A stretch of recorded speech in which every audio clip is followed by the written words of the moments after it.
For those of them flying flags, if you see a lot of them are kids being pushed to do that. We're following up with those ones that are sponsoring them, those that are pushing them, because the flags were also made. We identified those areas and we're going to take serious action like that against that.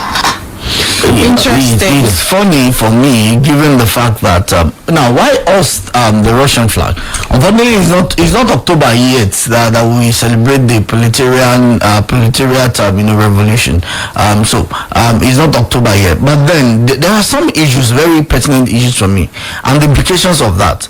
Now, at the moment, we have seen what happened in Mali, with Ukraine in a bid to sabotage, Russia gave intelligence support to Tuareg rebels against the Malian army, thereby leading to the loss of lives.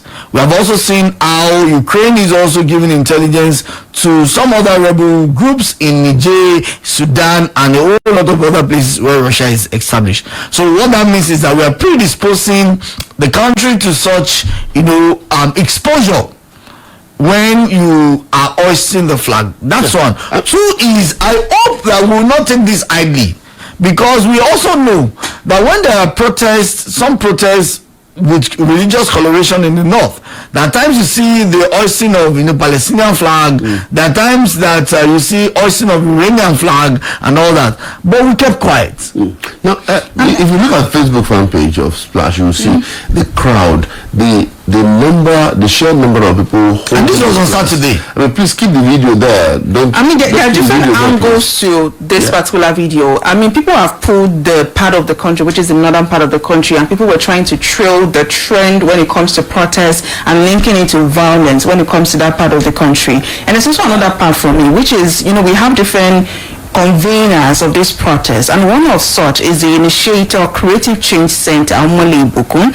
And when he was talking, Ibukun said the government might have hired the protesters waving Russian flags to delegitimize the protest. And what is the duty of organizers? So I said this off the air. As one who's been involved in, at the barricades for long, one of the duties as, organizers of protest is to ensure that you cannot stop your protest from being infiltrated by thugs and louds, but you can stop these thugs and louds from taking over the protest. So they can come in, but you have an action committee. But like I said, a lot of these persons are not leftists. They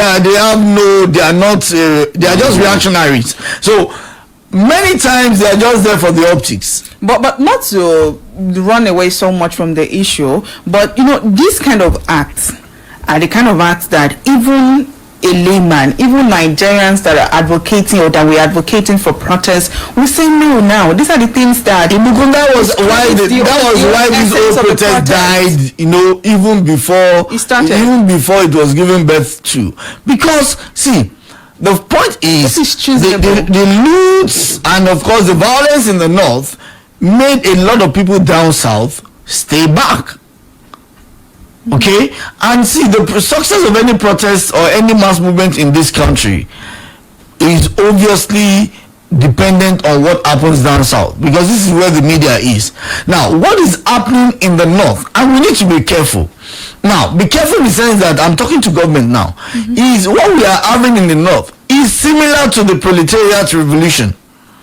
Now, the Talakawas that you have abandoned for years, the Almajiris that you have empowered for political gains, are gradually becoming, not gradually, have become a menace. And now that, the evil that you built, I'm trying to recall the name of this poet who said that those who give guns rather than food to the hungry, when we are done killing ourselves, our next target shall be their children's children.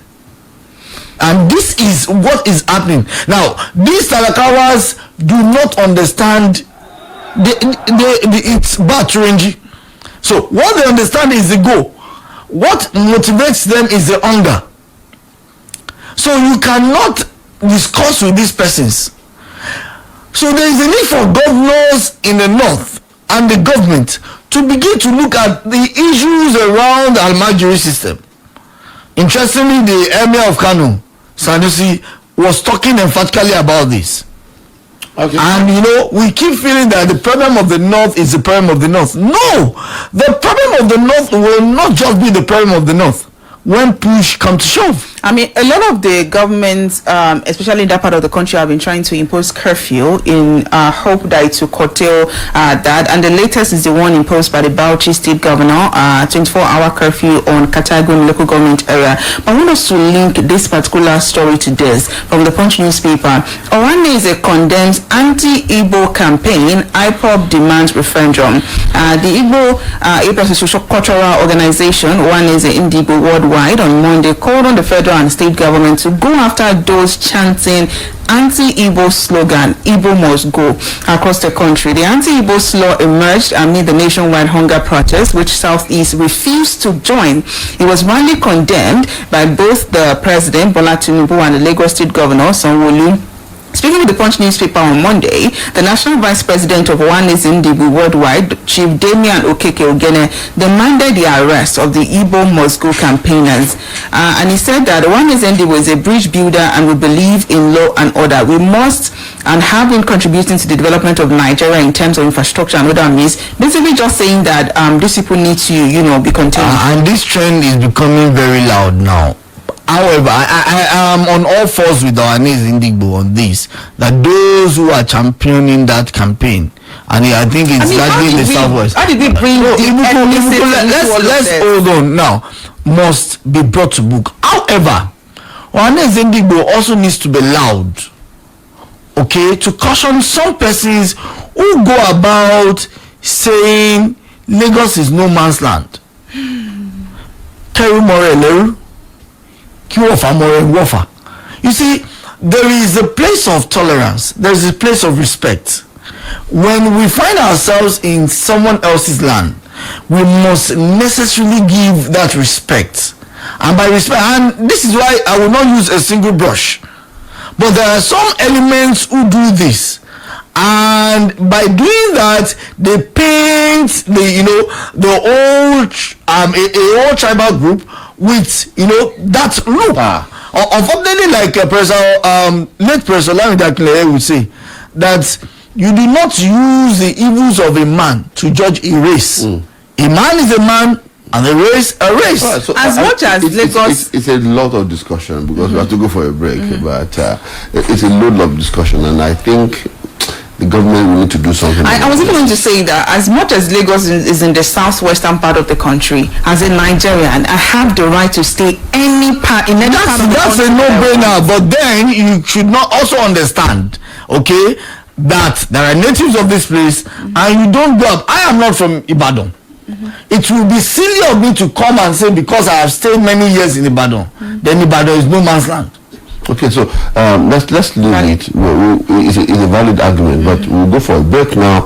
However, there is this argument about the Russian flag thing, that it could be that they wanted to fly the military flag, which is similar to the Russian flag, and they're calling for the military, but the Brazilians tailor, because he didn't know the difference. It's colorblind.